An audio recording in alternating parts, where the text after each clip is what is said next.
Hello there guys and welcome back to the channel. So once again I took the bullet. I sat through an entire Kabam live stream so you don't have to. And as a side comment, I must say that they have certainly changed the target audience for those live streams, or something has gone very wrong, because it is difficult at times to watch that. But I suppose that's a matter of taste, and well, if you feel in a similar fashion, then these videos are perfect for you, because they are quick summaries without the fake laughs and the load of cringe. Additionally, I must say that not an insignificant part of the live stream was effectively devoted for extra incentives to spend money on the game and discussing offers and alike. So that at times made loads of people in my chat and just about everywhere else genuinely question what is happening and whether Kabam's actually doing it. But okay, fine. Additionally, Kabam's testing out new site for the stream giveaway, so there is no promo code this time around. There was Twitch drops and stream giveaway, but no promo code.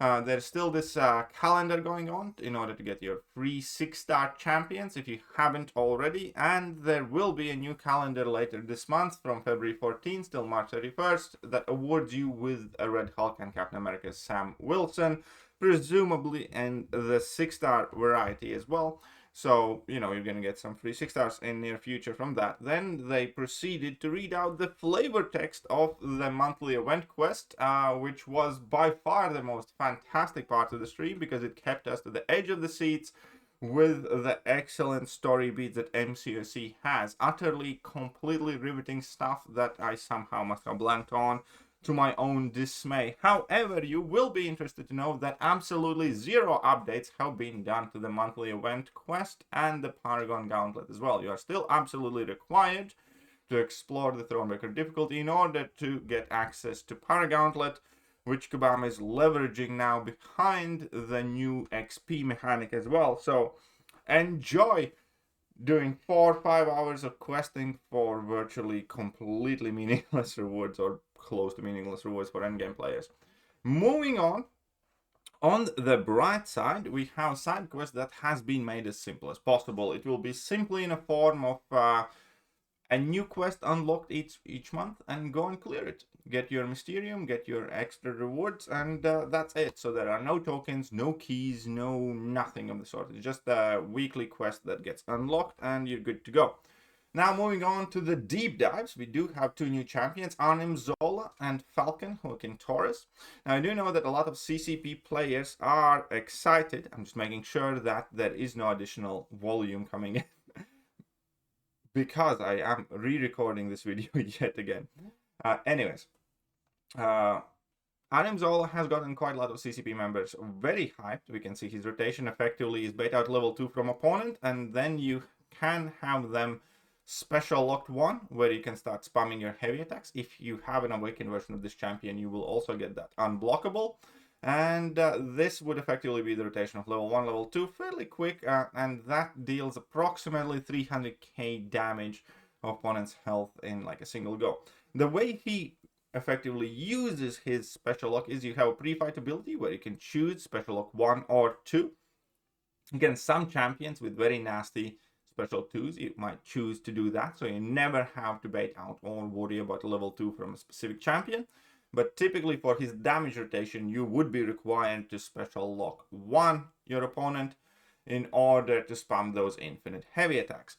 And additionally, he does have fairly interesting level 3 that effectively regens him back to full health, and you can use it multiple times in a fight. However, every single time you do, that regen becomes slower and slower. So he does look quite wonky though. It's not everybody's cup of tea for sure. I heard quite a lot of comments about having a play on Kabam's art team never missing. Evidently they do at times, I guess. It's specific design that will not suit to everybody's taste, let's just say it like that. But here's going to be a Realm Legends Winter Soldier fight with Zola. Yet again, so this is a rank 3 7-star champion with your precision stat focus, which leads me to believe that the masteries are active as well. So this would be a fairly good representation of his damage output here. And again, the rotation effectively will involve, baiting out 1 level 2 or 2 level 1s from your opponent, building up your own Wi-Fi charges. And once you have gotten yourself to the 20 charges, you want to get opponents with as little power as possible, bait out that whatever special they are at that point, and then you can put them down to sleep for a bit, and you can start spamming your heavy attacks that has a bunch of hits in them, so it could potentially bypass stand your ground mastery as well, which will inevitably be a factor for this guy. Then you effectively spam your heavies up to your 2 bars of power, drop that level 2, and detonate everything for additional 50k. So that initial rotation did about 300k damage there, which, 300 bit, I guess, which is not awful at all. And then you can spam a bit more heavy attacks, because why not? And because you're still special locking the guy. And then you finish the job. He did the Winter Soldier fight, I believe, in 1 minute and 4 or 6 seconds, so that's not awful. We can see what additional abilities he has and how functional he's going to be. So I definitely look forward to finding out more about Arnim Zola. On top of everything, obviously we have Falcon Joaquin Torres, and he has a less in terms of damage output than Zola has on his ideal rotation, seemingly. But perhaps most importantly, he does have quite nice bits of utility. So again, he's going to be an interesting character, and we'll see how well he does once we actually find out full list of his abilities. But effectively, he has 2 modes, offensive and defensive. He has access to slow that reapplies itself, which is tremendously useful. Access to debilitate, which does hinder enchantress as well. And then he does have the trauma debuffs, that is, source of your damage increase, damage multiplication really, as well as a passive fury on level 1. He does have enhanced evade mechanics, like many champions that happen to be flying, so he has like ultra dexterity. And here we go. He can be quite chunky. What else he does and how well he will do, again, remains to be seen when we see full deep dive CCP breakdowns and actually get our hands on the character. It does seem to be made borderline as an enchantress counter. However, that mist mechanic could still prove to be troublesome. It's like, I don't want to over celebrate him being a great enchantress counter, purely because, we have had Patriot, who was advertised to be a perfect photon counter, and well, we all know how that turned out. Either way, we can see that, for instance, his slow applies automatically at the beginning of the fight, and then when opponents use special attack, it gets reapplied to them as well. You have your debilitates, physical vulnerabilities, and overall, his damage output, however, is definitely in the ramp-uppy side, similar to Deathless She-Hulk, let's say, where the longer the fight goes, the more traumas you apply. I believe he does cap at 25, might be mistaken on that, but that's still how you do the fights of the champion, where he starts out slower and effectively ramp up, and then kind of like reach or get close to your max damage out there. You can pause it as well, I believe. Again, curious how well he will work out. So far, I have definitely heard more hype about Zola from CCP members. So Kabam did a massive bait on us here with the daily super event update. It turns out that daily super event doesn't actually get updated. What they called daily super events 2.0 or daily super event update is actually just a different HUD for these events that they plan on patching onto the side of the screen, rather, so we can see the progress of that event rather than having to go and open it up. But that felt as a bait and switch for sure. Now, I'm not saying daily super event rewards are bad, and anybody should be mad about it, but they genuinely saw this like, we're updating the daily super event to look different. Great stuff. And on the positive side, however, next month is the sign of the saga incursions, the deathless incursions, right? And I love that. I always find deathless or saga incursions to be nice, fast, exciting content that's not overly difficult, that feels fresh, offers you good rewards, and can let you do some ridiculous things. So every 3 months, I do genuinely wait for this to come, because you're still gonna get, you know, Titan shards, you're gonna get 7-star shards, you're gonna get sorry, the rewards were listed somewhere else as well, but you're gonna get the tier 4 alpha, you're gonna get deathless 7-star signature stones, and a 7-star rank 1 to 2 gem, and most importantly, we're gonna have a ton of fun. So as far details are concerned, the themed bosses are gonna be Iron Man and Juggernaut. We're gonna be using Sugar Pill and Decay tactic champions, and yeah, that's borderline, well, about as straightforward as it can be. They will start on February the 5th, I believe.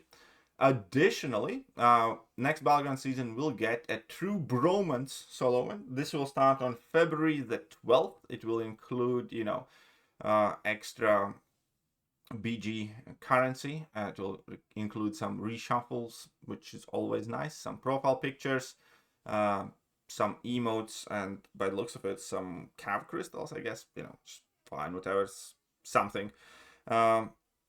And yeah, that is gonna run in addition to everything else. Obviously, it's kind of like Valentine's Day theme there as well. Bromance, wink wink, cheeky Kabam. And here's the big thing, we are getting the pity mechanic, which effectively means that eventually, when you keep opening the, let's say, featured Valiant crystals, you are guaranteed a 7-star champion, and eventually you are guaranteed the specific featured champion.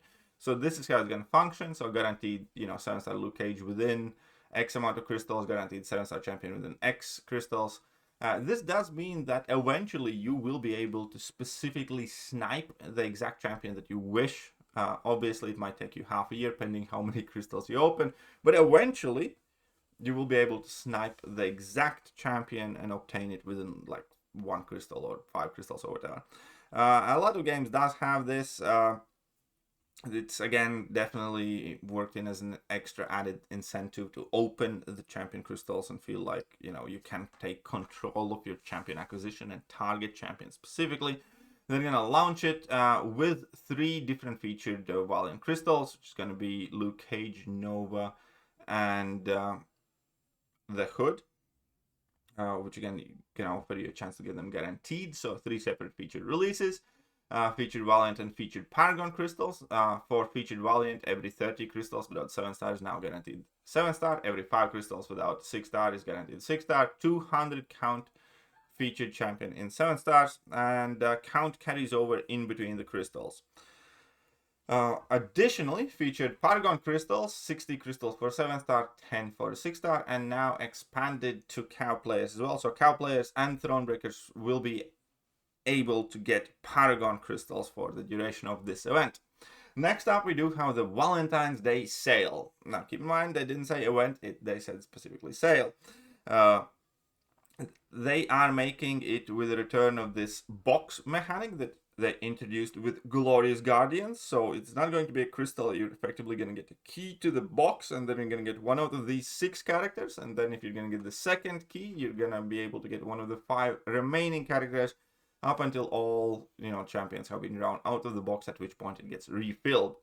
Valentine's Day sale also does mark the first time ever we're seeing Iceman and She-Hulk added to the game as 7 stars, in addition to Longshot and Ultron, which are exclusive champions. Longshot having been featured only in the Omega Days event as a 7 star, and Ultron having been added to the game for the Raids chest reward, which again very few people still have. Obviously, Gwenpool was an exclusive calendar login reward and is still not in any crystal pool, but it's Gwenpool, is like, who cares really.